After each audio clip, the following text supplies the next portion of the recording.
적응합니다. 100세 시대 건강하이소! 여러분을 건강 부자로 만들어드리는 시간.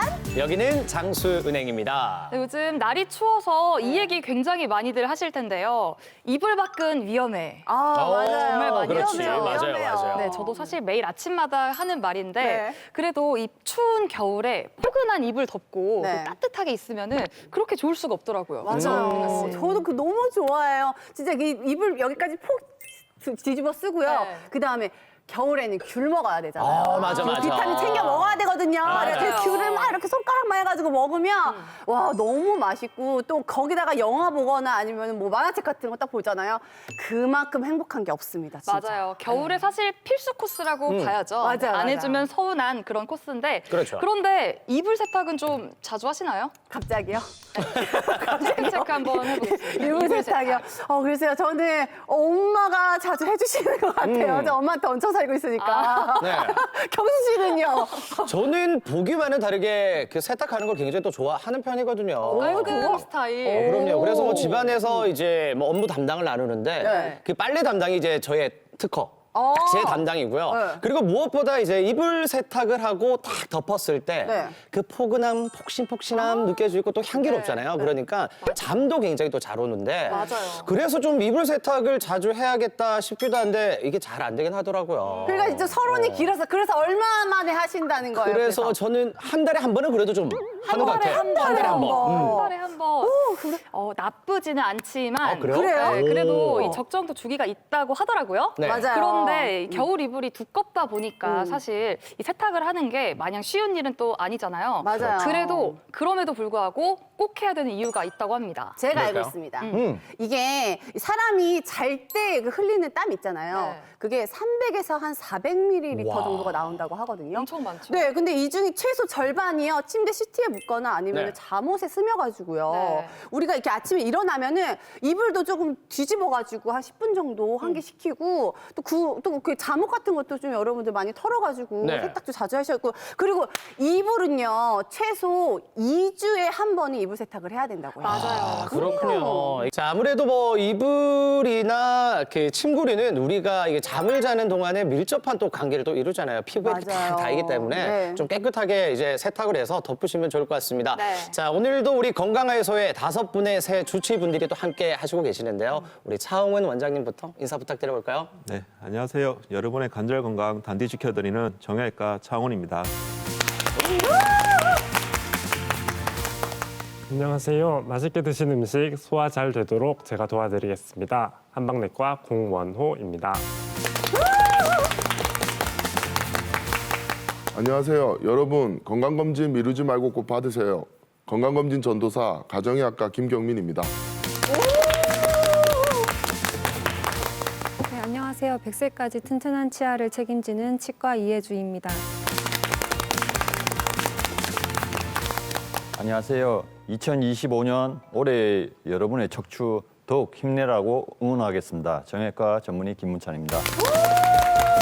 환영합니다. 자, 그럼 건강하이소 오늘도 활기차게 출발해 보도록 하겠습니다. 첫 번째 순서는 건강 뉴스 쉽게 읽어주는 여자입니다. 함께 만나보시죠. 네, 안녕하세요. 건강 뉴스 쉽게 읽어주는 여자 오희주입니다. 오늘 첫 번째 뉴스 키워드는 독감 백신입니다. 소아에게서 독감 백신이 중증 위험을 50%가량 낮춘다는 연구 결과가 나왔습니다. 미국 질병통제예방센터 등 다기관 연구팀은 소아에서 인플루엔자 백신의 예방 효과에 대해 알아보기 위한 연구를 진행했는데요. 2015년부터 2020년까지 미국 전역의 의료기관에 급성호흡기 질환으로 내원한 15,728명을 분석한 결과 인플루엔자 백신을 최소 1회 접종한 소아의 백신 효과는 55.7%로 추산됐습니다.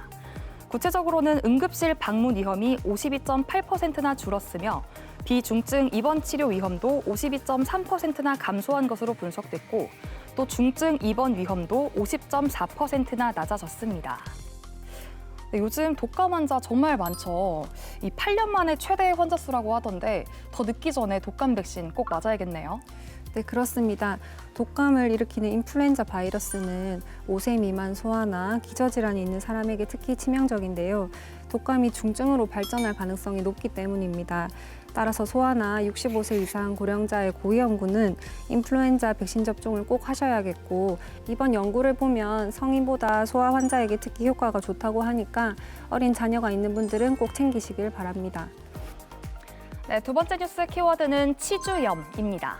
국내의 한 연구팀이 치주염 등으로 악화된 불균형한 구강 미생물 환경이 전신질환 발현에 영향을 미칠 수 있다고 밝혔습니다.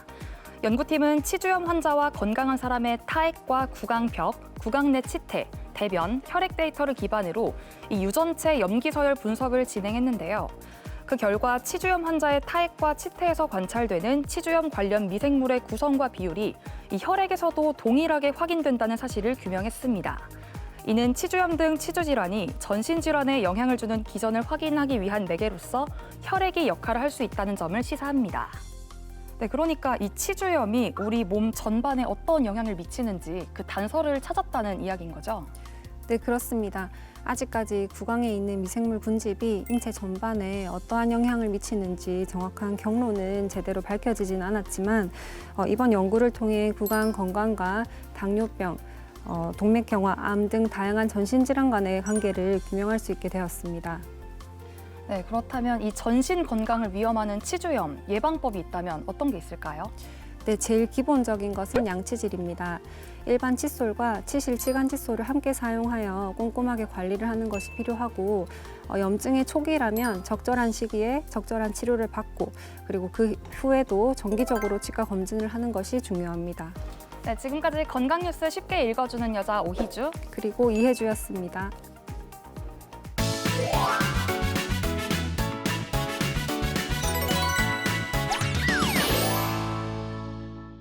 안녕하세요.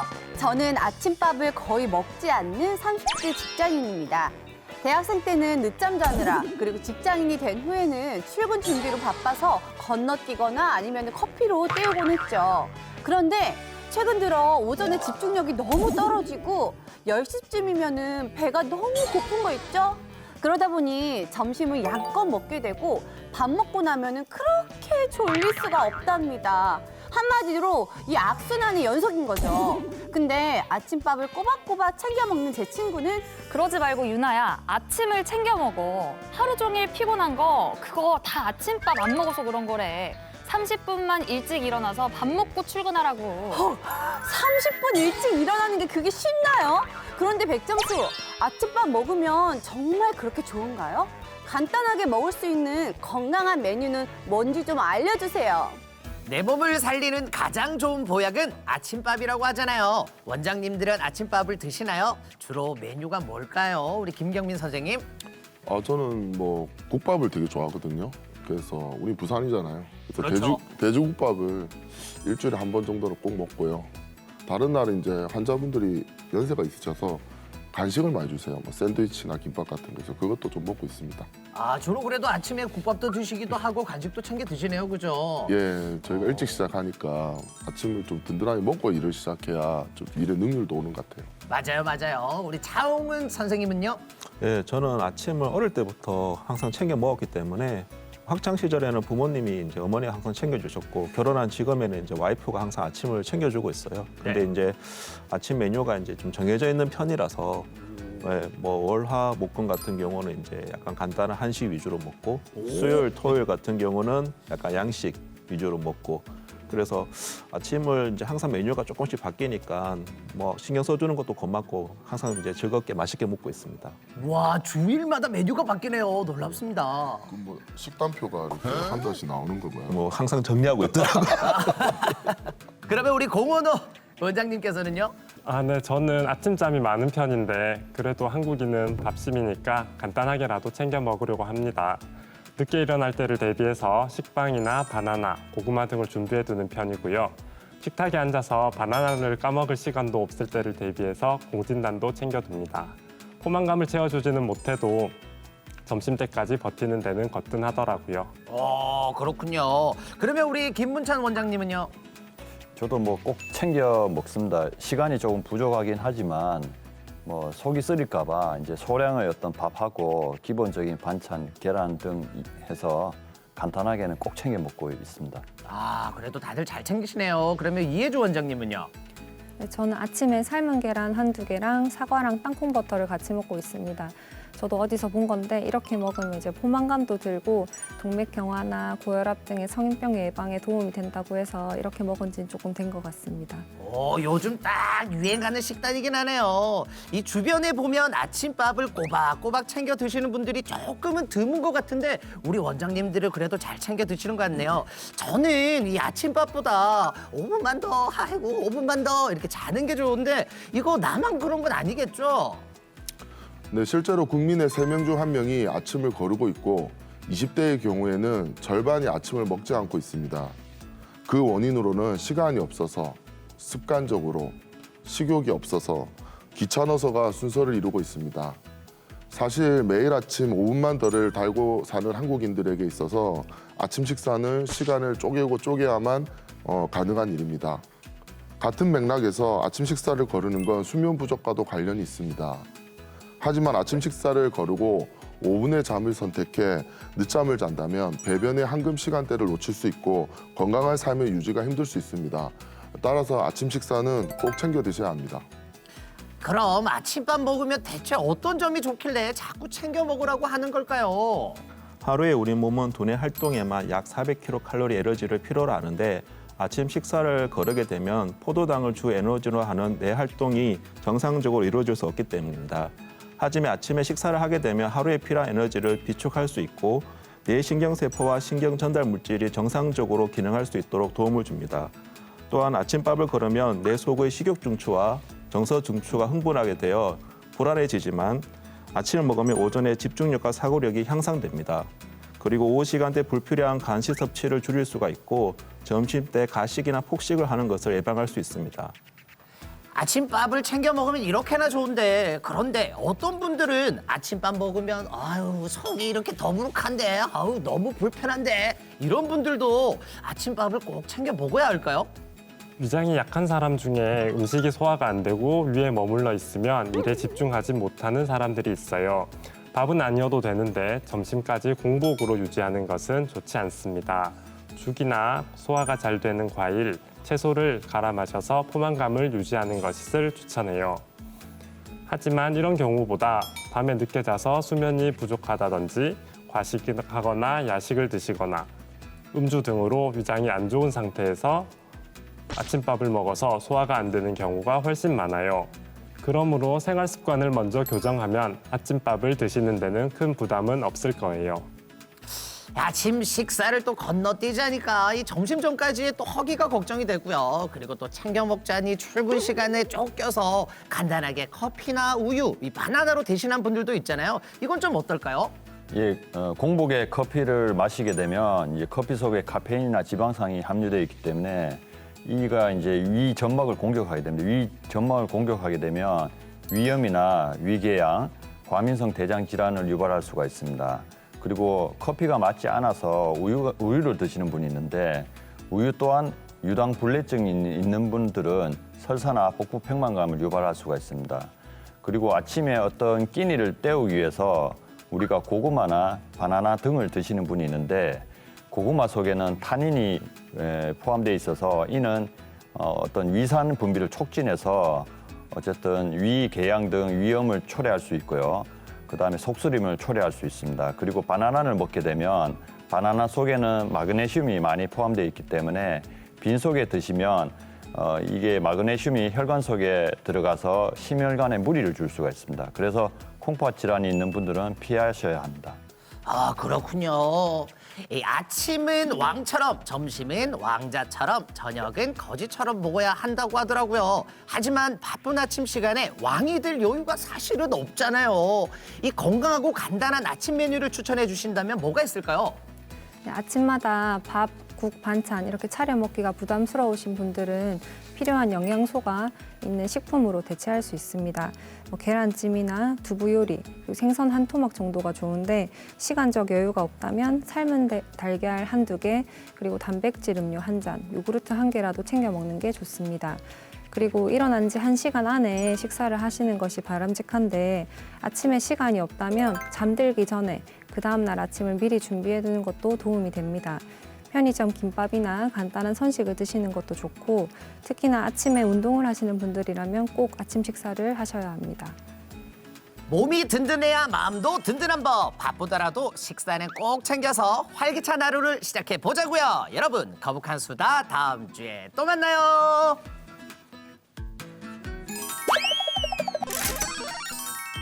네, 이번엔 100세 건강을 위한 오늘의 투자처 금유나의 백세송으로 먼저 만나볼게요.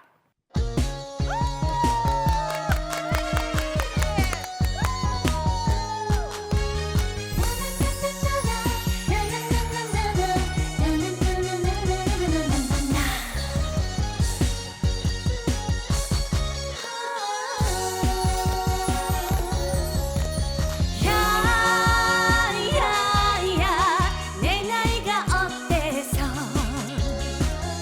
관리에 나이가 있나요? 나이가 드니까 종아리 아파요. 건강만이 정말 내 전부인데 눈물이 나네요. 내 종아리 왜 이래? 러닝하기 딱 좋은 나이인데 종아리 통증은 허리 때문이라는데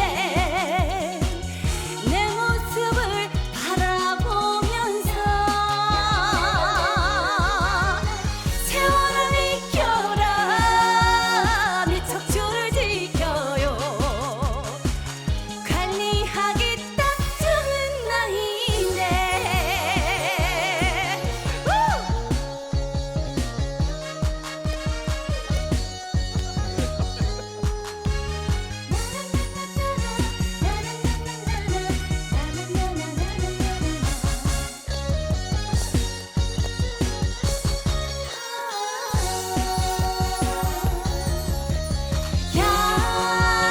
야야야 내 나이가 어때서 관리에 나이가 있나요? 어쩌 나이가 드니까 종아리 아파요. 건강만이 정말 내 전부인데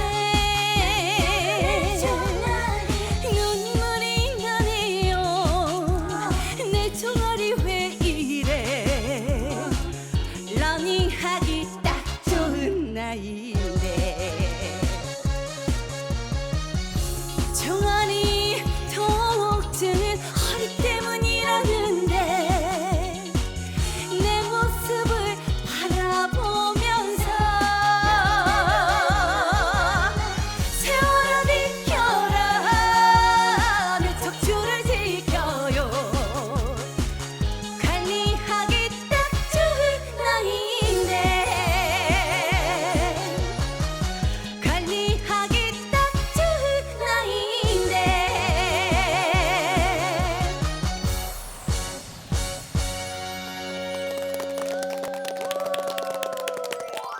네, 오늘의 투자처 러닝 열풍. 당신의 종아리는 괜찮으신가요? 오늘의 주치 바로 모셔보겠습니다. 김문찬 원장님입니다.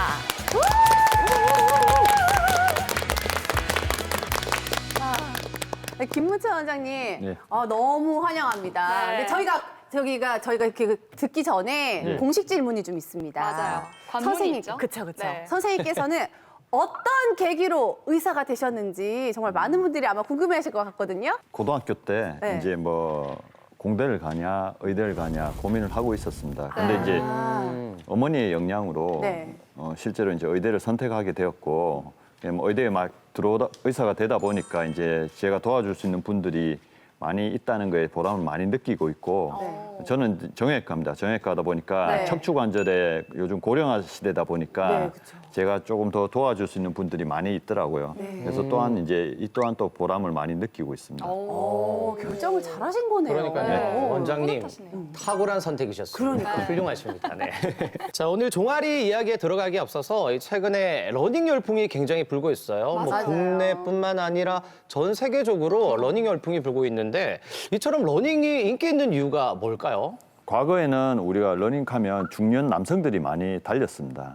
근데 실제로 2025년에 우리가 국제 마라톤 대회 신청자 명단을 보면 30대가 가장 많고요. 그다음에 20대. 그래서 20, 30대가 이제 그 출전하는 선수들의 한 50% 이상 차지하고 있을 만큼 러닝이 열풍인 것 같습니다.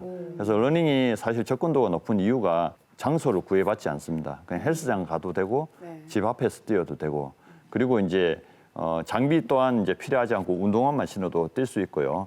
그 시간 대비 칼로리 소모가 많기 때문에 운동 효과가 상당합니다.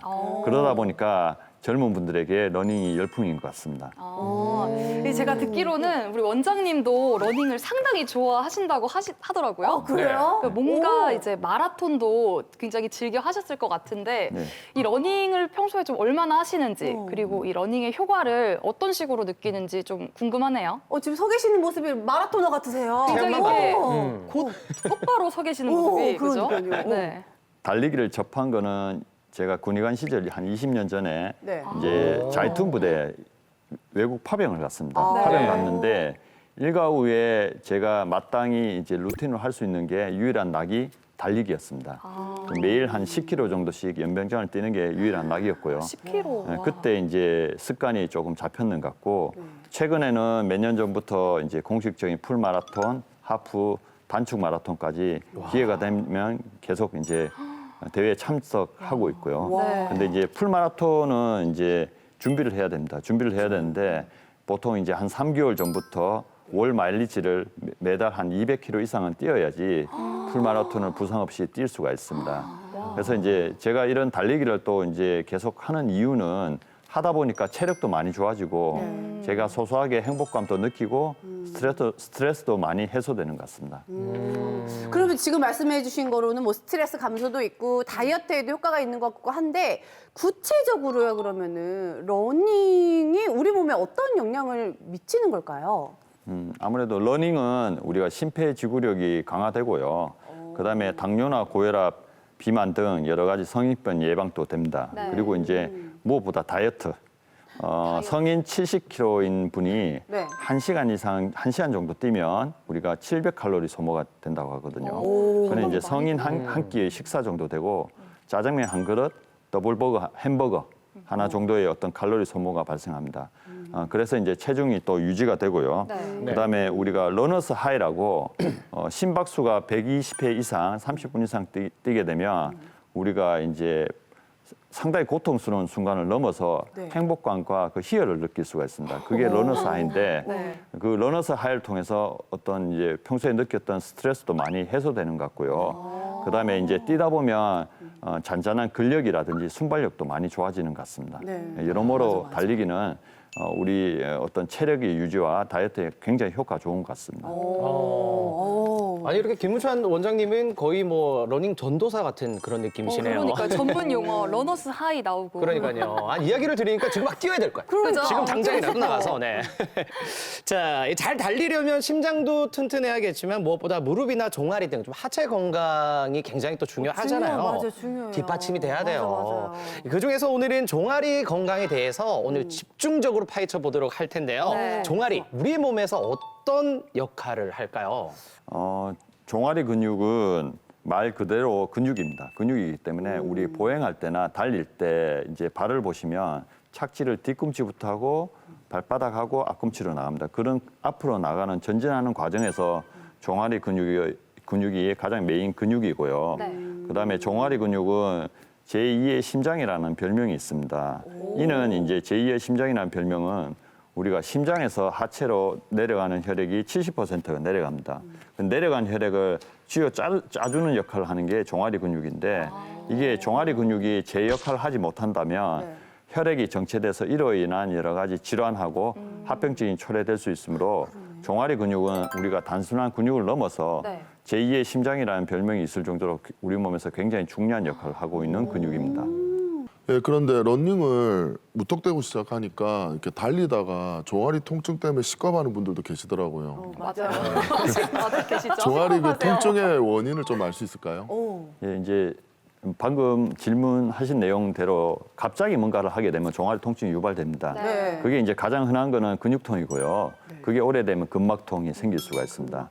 이 판넬을 보시면 우리가 이제 종아리 통증의 4가지 원인을 제가 대표적으로 설명해 놨는데 네. 근육통하고요. 네. 제가 또 간별하게 척추 질환, 그리고 하지 정맥, 네. 그다음에 족부 질환 이 4가지가 대표적인 종아리 통증의 원인이라 할 수 있고요. 네. 방금 얘기하신 달리기 후에 갑자기 생긴 통증은 네. 우리가 사전에 충분한 스트레칭을 통해서 예방할 수가 있습니다. 스트레칭. 지금 말씀하신 4가지 원인 중에 보면은 족부 질환도 있잖아요. 그러니까요. 이 족부 질환은 밑에. 구체적으로 어떤 거를 의미하는 걸까요? 그러게요. 족부 질환 전 처음 들어보는데요. 그러니까 이제 족부죠. 족부는 우리가 일반적으로 이제 발만 생각합니다. 발에만 이제 통증이 생길 거라 생각하지만 네. 실제로 이제 이게 심해지면 인접 부위인 종아리까지 통증이 유발되게 됩니다. 그래서 이제 대표적인 질환으로 제가 2가지를 설명해 드리면 네. 아킬레스 건염하고 네. 이제 족저근막염이 대표적인 질환인데 아킬레스 건염을 먼저 설명드리면 아킬레스 건이라 하는 거는 종아리 근육의 어떤 힘줄이 모여서 우리 몸에서 가장 큰 힘줄을 하는 아킬레스 건입니다. 이쪽 부위에 염증이 생기면 발 뒤꿈치 쪽에 염증이 생기면서 그것이 좀 더 심해지면 종아리 쪽으로 통증이 연결될 수가 있습니다. 그리고 이제 족저근막염은 발바닥에 어떤 아치에 문제가 생기는 거거든요. 네네. 아치에 문제가 생기는 경우에는 역시나 이제 심해지면 발 뒤꿈치 그다음에 종아리까지 통증이 올라오게 됩니다. 그래서 우리가 만약에 종아리 통증을 호소하는 분이 오신다면 우리 족부 질환 대표적인 거 아킬레스 건염하고 족저근막염을 반드시 감별을 해야 합니다. 이게 연결돼 있어서 앞서 종아리 근육이 혈액순환에도 큰 영향을 미친다고 하셨는데 그럼 혈액순환이 안 되면 종아리가 아플 수도 있을까요? 종아리 근육이 펌프질을 못하게 되면 나타나는 질환이 대표적으로 하지정맥입니다. 하지정맥은 증상 자체가 종아리 부위의 통증, 네. 부종, 저림, 시림, 그게 무겁다는 표현도 쓰고요. 이런 이제 현상이 유발되고 하지정맥의 경우는 자고 일어나면 통증이 감소되고 붓기가 감소됩니다. 이런 경우에는 하지정맥을 의심해 보아야 되고 하지정맥 또한 이제 대부분 퇴행성 변화, 나이가 들어서 생기는 질환이거든요. 그러다 보니까 이제 결국은 척추 협착, 어떤 척추 질환과 동반되는 경우가 상당히 많이 있고 증상이 애매해서 헷갈리는 경우가 많이 있기 때문에 반드시 전문의의 어떤 진찰하에 척추 질환과 하지정맥을 감별해야 되고 종아리 통증이 어쨌든 나타나는 경우에는 역시나 또 생각해야 되는 게 하지정맥, 혈관 질환과 그다음에 척추 질환입니다. 아니 이게 지금 척추 질환도 종아리 통증을 유발한다라는 말씀이신 거잖아요. 네. 저는 사실 좀 이해가 안 가거든요. 왜냐면 거리가 멀거든요. 맞아요. 그러니까 구체적으로 선생님 어떤 질환을 그럼 의심을 해봐야 되는 건가요? 쉽게 설명해서 종아리 쪽에 통증과 저림이 심하다라고 하면 허리 통증이 있든 없든 간에 척추 질환을 의심해 봐야 됩니다. 그게 이제 대표적으로 우리 허리병의 대표적인 질환은 2가지입니다. 척추 협착과 허리 디스크고요. 디스크. 척추 협착은 실제로 이제 신경관 자체가 좁아져 인대나 뼈가 두꺼워져서 신경관이 좁아지면서 네. 신경이 압박되면서 종아리 쪽에 통증이 나타나는 질환이고요. 디스크 또한 이제 뼈하고 뼈 사이 물렁뼈가 탈출되어서 신경이 압박하다 보니까 이제 종아리 쪽으로 통증이 나타날 수가 있습니다. 그래서 이제 종아리 통증이 있다면 반드시 허리 디스크와 척추 협착을 감별해야 합니다. 이제 조금 이해가 되는데 네, 그러니까요. 그러니까 이 종아리가 아프면 종아리 자체의 문제일 수도 있지만 허리의 질환이라고 의심을 해봐야 된다는 말씀이신 거죠? 예, 맞습니다. 여기서 포인트 하나 집어드리면 네. 우리가 척추 질환의 대명사인 방사통이 있습니다. 방사통. 방사통은 네, 들어봤어요. 종아리 쪽으로 통증이 나타날 수가 있습니다. 그래서 이제 아까도 말씀드렸다시피 허리 통증이 있든 없든 간에 종아리 통증이 있으면 신경이 압박됐다는 걸 의심해 볼 수 있고 특히 네. 5번 신경인 경우에는 특히 종아리 쪽으로 통증이 많이 유발될 수가 있습니다. 하지만 이제 외래에 오시는 연세 드신 분들은 종아리 아픈데 왜 허리가 아프냐고 저한테 반복적으로 묻는 분들이 많이 있습니다. 네, 그래서 같아요. 제가 좀 단순화시켜서 말씀드립니다. 종아리가 아프면 허리병일 가능성이 많습니다.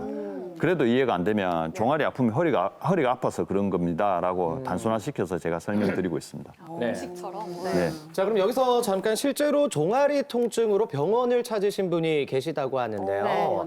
네, 어떤 치료를 받으셨는지 화면으로 함께 만나보도록 하겠습니다.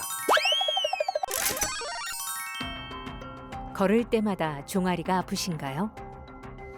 허리부터 종아리까지 이어지는 날카로운 통증으로 일상이 망가진 김순옥 씨. 결국 오랜 세월 몸담았던 세신 사이를 내려놓았습니다. 그 허리 아픈 지는 한 10년 정도 됐거든요. 일 그만둔 지는 한 2년 정도 됐고 그동안 계속 이제 동네 정형외과에서 주사랑 약물 치료 받으면서 한 달에 한 번씩 주사 맞으면서 계속 일을 했어요. 그러다 워낙 아프니까 이제 그만두게 됐죠. 걸음을 거의 못 걸었어요. 엉덩이가 엉치랑 허리가 막 분리되는 그런 느낌. 이쪽 다리도 걸으면은 다리가 저리고 힘이 빠져가지고 발이 앞으로 나가지를 않아요. 지금 봐도 이게 육안적으로 많이 차이 나잖아요. 이게 정상적인 게 이렇게 만졌을 때 이게 어머니가 손이 안 닿아야 돼요. 이게 건강한 종아리인데 무슨 말인지 알겠죠? 요거는 요래하면 이제 만져지잖아요. 종아리 근육이 그만큼 위축됐단 말이에요. 전에는 한 6, 7cm 정도 차이 나요. 6, 7cm 나서 지금 5 정도.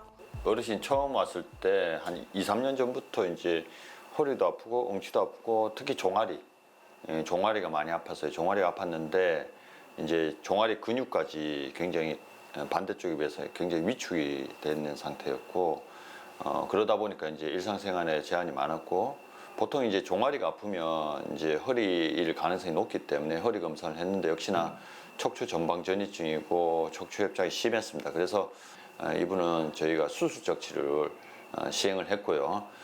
요즘 이제 척추가 빠져 있으면서 협착이 너무 심했기 때문에 요즘은 최소 침습적인 방법으로 유압술까지 진행을 했습니다. 걷지도 못할 만큼 다리가 저리고 아프다면 척추 질환을 의심해 봐야 하는데요. 노화로 인한 자연스러운 현상이라 여기고 방치해서는 안 됩니다. 척추 유압술로 신경이 압박된 부분을 풀고 금속 고정기로 척추의 안전성을 높였습니다. 현재는 이제 수술하고 한 7주 정도 지나셨는데 그렇지만 이제 근육이 얇아진 거는 계속 이제 저희가 이제 근육 운동을 까치발이라든지 뭐 계단 오르기, 스쿼트 같은 거를 저희가 계속 교육시켜서 종아리 근육을 좀 튼튼하게 하도록 저희가 계속 교육시키고 있고 지금 대체로 이제 보행하는 건 많이 호전됐습니다. 살짝만. 나중에는 이제 살짝만 하다가 여기 이제 조금 더 이제 안정화가 되면 보조기 3개월 착용할 거거든요. 예. 나사가 이제 한 마디는 두 개 박혀 있어요. 그럼 나사 이제 예.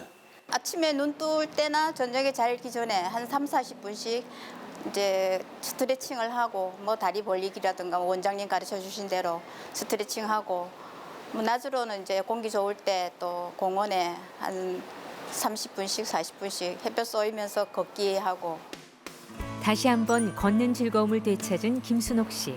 이젠 가고 싶은 곳은 어디든 갈 수 있습니다.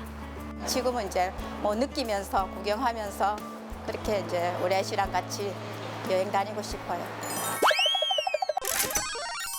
저희가 지금 화면에서 선생님 척추가 협착증의 사례를 좀 봤는데 이 척추가 협착증으로 진단을 받게 되면요. 그럼 치료는 어떻게 해주시는 건가요? 대부분 이제 척추 협착은 수술 아닌 방법으로 해결되고요.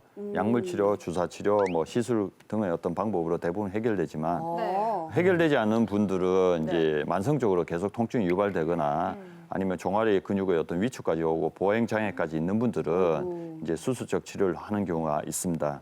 그렇지만 이제 대부분 요즘은 또 이제 수술적 방법도 많이 좋아져서 최소 침습적인 방법으로 수술 시행하면 안전하게 시행을 할 수가 있습니다. 오, 다행이다. 그니까요. 네. 예전에는 이 허리 수술이라고 하면은 좀 큰 수술이다 보니까 그렇죠. 아무래도 맞아요. 좀 결정을 어려졌거든요. 쉽게 못 하시는 분들도 네. 상당히 많으셨잖아요. 네. 그런데 요즘에는 이제 원장님 말씀하신 것처럼 상당히 의학이 발달하면서 치료가 간소화됐다고 하더라고요. 좀 어떤가요?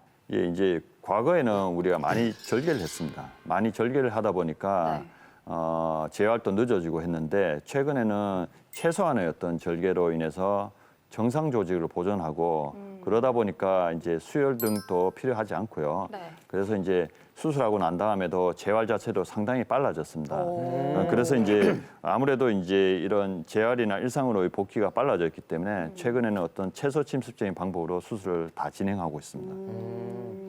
그러면 이제 허리 수술을 잘 마쳤어요. 그런데 이제 허리 수술 후에 이제 또 주의할 점이 조금 있을 것 같은데 어떤 점을 좀 주의해야 할까요? 중요하죠.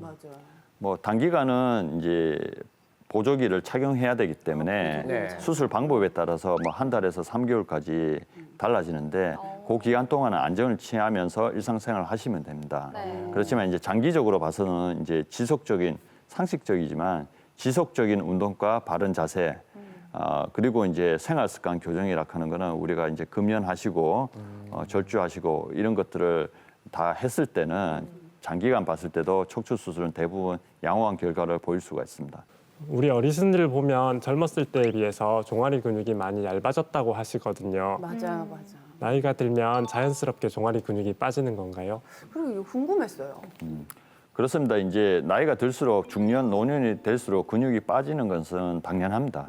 아무리 건강한 사람이라도 네. 우리가 이제 30대부터 매년 1%씩 감소되고 60대가 넘으면 2%, 3%씩 증가하기 때문에 결국 80대가 되면 최고 건강했을 때 근육량이 한 50%밖에 되지는 않습니다.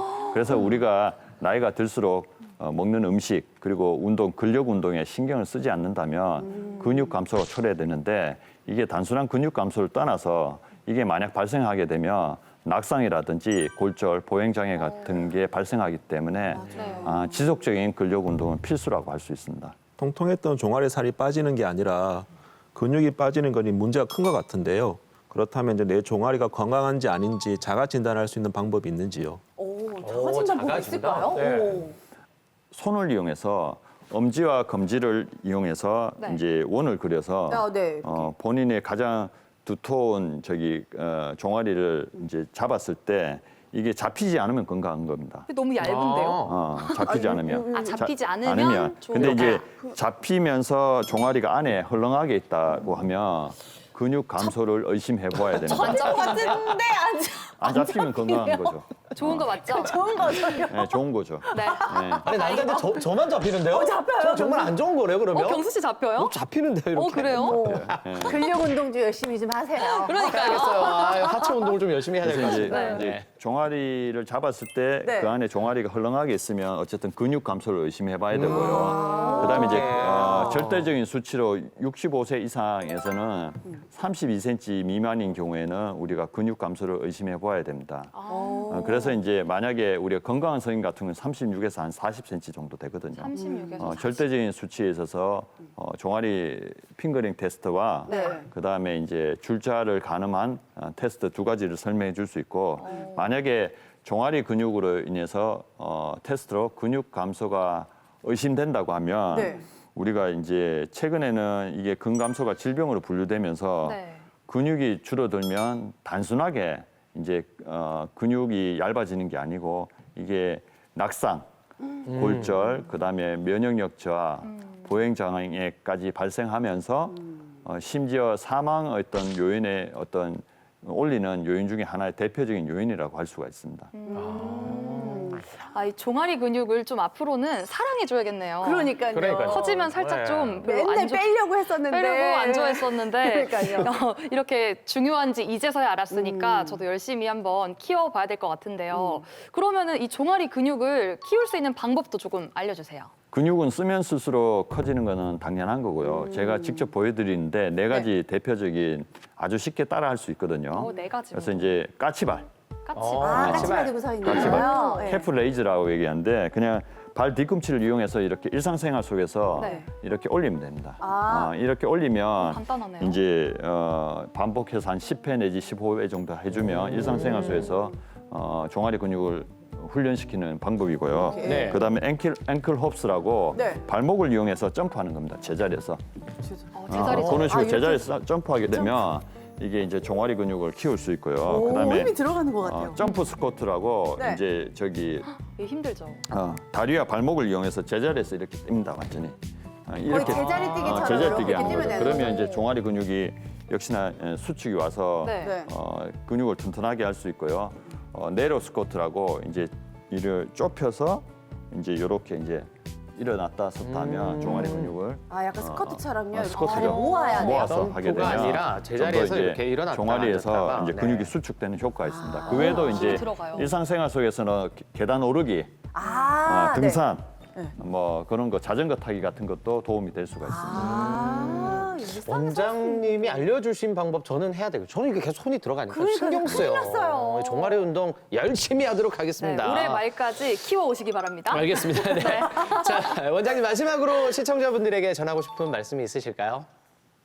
종아리 근육 건강은 우리가 크게 두 가지인데 생활 습관 개선 그리고 지속적인 근력 운동입니다. 네. 생활 습관 개선은 우리가 오래 짜 붙는 건 좋지 않기 때문에 오래 앉아 있다든지 오래 서 있다든지 우리가 다리를 꼬는 자세 같은 거는 좀 피해 주시고 네. 당연히 금연하시고 절주하셔야 되고요. 네. 그다음에 지속적인 근력 운동은 방금 보여줬던 스쿼트나 까치발 네. 지속적으로 해주시고 그 외에 유산소 운동으로 자전거 타기나 등산 같은 거 그리고 조깅 같은 걸 주 3회 이상 해주시면 종아리 건강을 튼튼하게 할 수 있습니다. 다시 한번 말씀드리지만 종아리는 우리가 단순한 근육이 아니라 제2의 심장이라는 별명이 있을 정도로 우리 몸에서 중요한 근육이기 때문에 지속적인 관리가 반드시 필요합니다. 네, 지금까지 우리 종아리와 척추 더욱 힘내라고 응원해주시는 김문찬 원장님과 함께했습니다.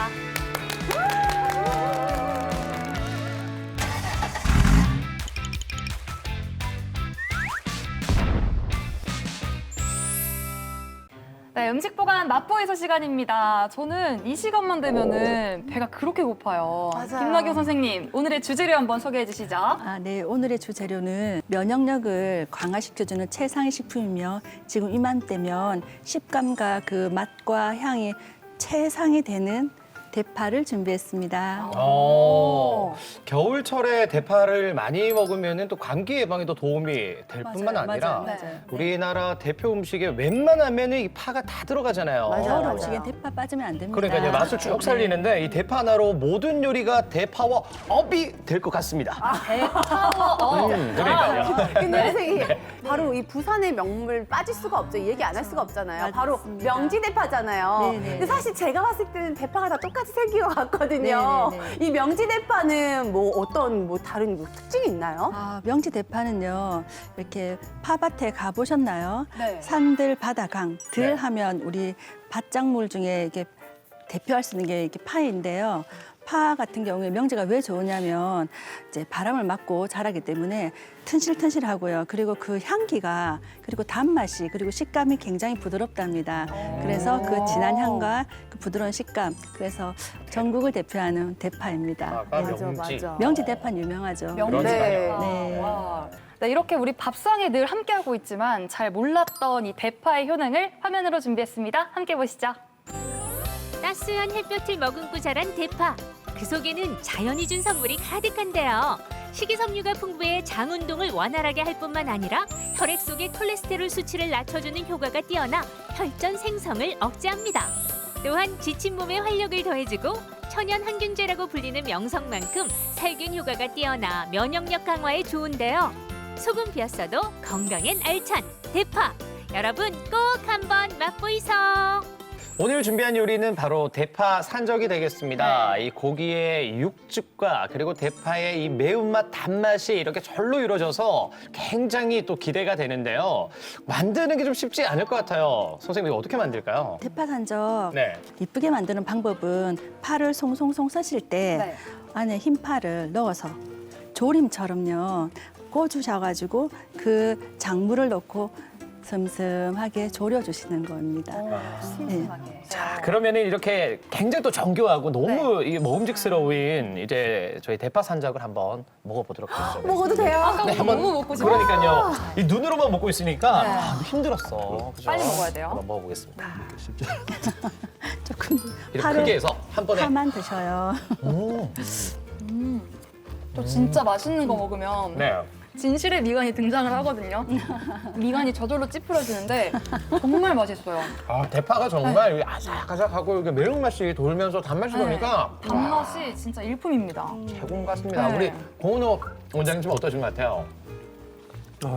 고기 맛을 이제 파향이 이렇게 잡아주니까 네. 고기도 훨씬 부드럽게 잘 넘어가는 것 같아요.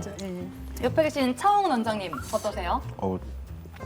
맛있어서 입에 좀 담고 싶어서 말을 지금 별로 안 하고 싶은데 맛이 파랑 이제 고기가 식사에 섞이면서 맛있습니다. 정말 맛있네요. 가장 먼저 드셨더라고요. 배고파가지고 가장 먼저 먹었습니다. 오늘은 제가 간장 양념을 했는데요. 간장 양념 하지 않고 외부에 나가실 때는 꼬지 있잖아요. 준비하셔가지고 파 꽂으시고 사이사이 토마토 꽂으시거나 네. 그리고 우리가 알고 있는 닭고기 꽂으셔도 되고요. 돼지고기 꽂아도 됩니다.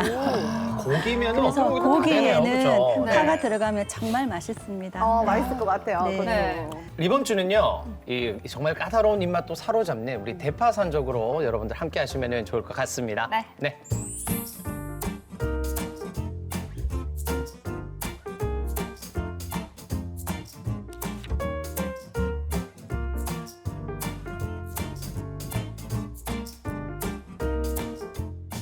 오늘 저희가 준비한 소식은 여기까지입니다. 네, 저희는 다음 주 이 시간에 더더욱 알찬 소식으로 돌아오겠습니다. 그때까지 100세 시대 건강하이소!